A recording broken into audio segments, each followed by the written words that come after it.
Welcome to Courtship Academy. Today we are looking at the biggest destroyer of marriage no one talks about. Have you noticed that no Bible verse commands a woman to leave her parents to become one with her man? I have yet to find anywhere in the Bible where the woman is expressly commanded to leave her parents. Well, why should the obvious be stated? Traditionally, the woman leaves her parents' home to live with her man. Okay, I know that some women live physically but never live psychologically and emotionally. That's a subject we'll discuss another day. The man is the one commanded to leave his father and mother to cleave to his wife. Why is that? I have found that the biggest destroyer of marriage is when a man fails to obey the biblical command to leave his father and mother and cleave to his wife. It is the biggest challenge. Why is it easy for some men to leave and hard for others? Type of relationship built by parents plays a big role in this. If a man was brought up to be dependent on his parents, severing the umbilical cord is harder. Why do we have the umbilical cord in the first place? The umbilical cord during pregnancy is how a woman transfers the food she eats to the baby and then collects the waste material like carbon dioxide and others to dispose of through the mom's urine, poop, and blood. After birth, it's no longer needed. The baby gains its first independence. It takes in the oxygen by himself or herself with the first cry and excretes its own waste. And that is why in the hospital you find that the nurses keep checking in to see, has the baby pooped, just to ensure that the baby can survive on its own outside the womb, since the placenta is no longer there to help.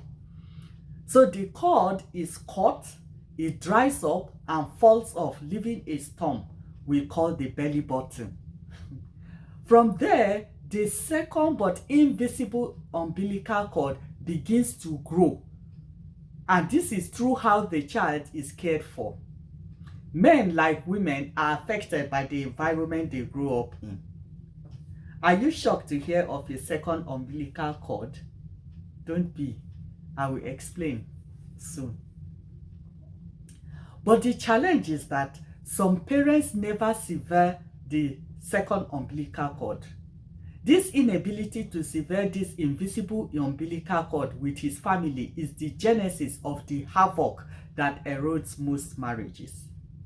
To leave father and mother in that verse is like cutting off this second umbilical cord. This time, the parents have to willingly and intentionally cut it off. It's not the nurse now that does it, it's the parents. So if they have played their role well, they will be confident that they did a great job raising him. They will hold their heads high, knowing that they have prepared him and he's capable to make the right decisions for himself without having to run back to them each time. This second cutting means the man has become an adult. He is now independent and ready to start his own home. A home where he will truly lead as the head. It means he can now think and make decisions independently of parental influence. He can stand on his own. And such decisions include, but they are not limited to, who he wants to marry. It's not the parents that will decide for him or tell him what to do or how to choose the person he wants to live with. He will have the freedom to make and determine the rules applicable in his own home. So the parents are not the ones that will set the rules for his home. Severing the umbilical cord means that he is able to protect and prioritize his wife against all and sundry, even against his parents, if need be. By taking another person's daughter from her home, He is declaring that he is capable of making her his first priority.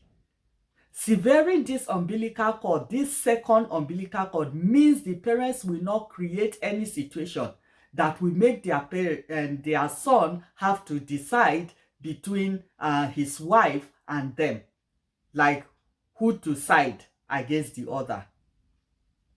So the man's independence includes providing her a home without relying on his parents. Our manual of instruction, the Bible, said that he who cannot feed his family is worse than an infidel. If his parents continue to provide for his family, he is yet to leave them. And it opens the door for the parents to come and tell him what to do in his home. After all, they are the ones feeding him.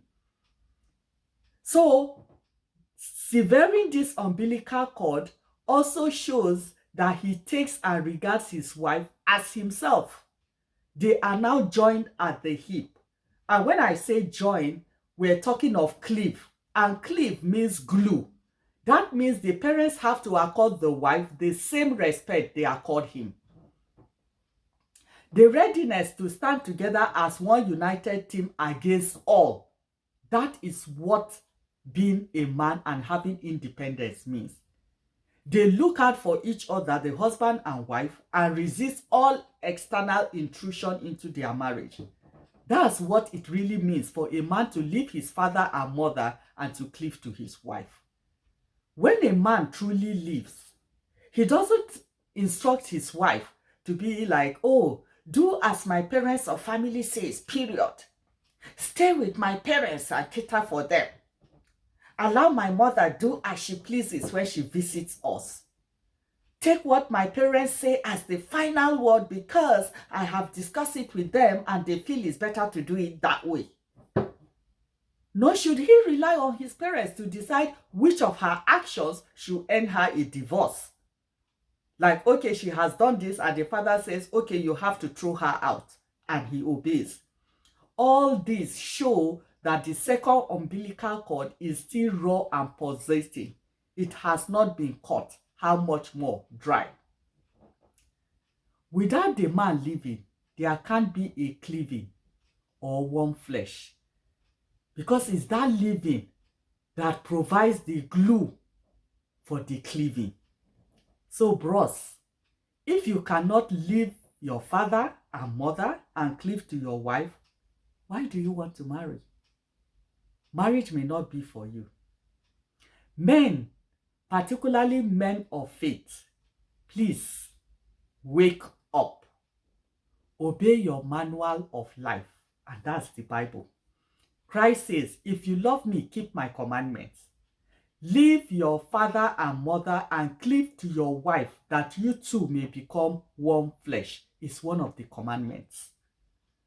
Until the man truly leaves, the relationship of some wives with their in-laws will remain a disaster, one that may end in the ditch of divorce. That is just what it is. Without living, that is the biggest problem that leads to divorce. Click the subscribe button and hit the notification bell.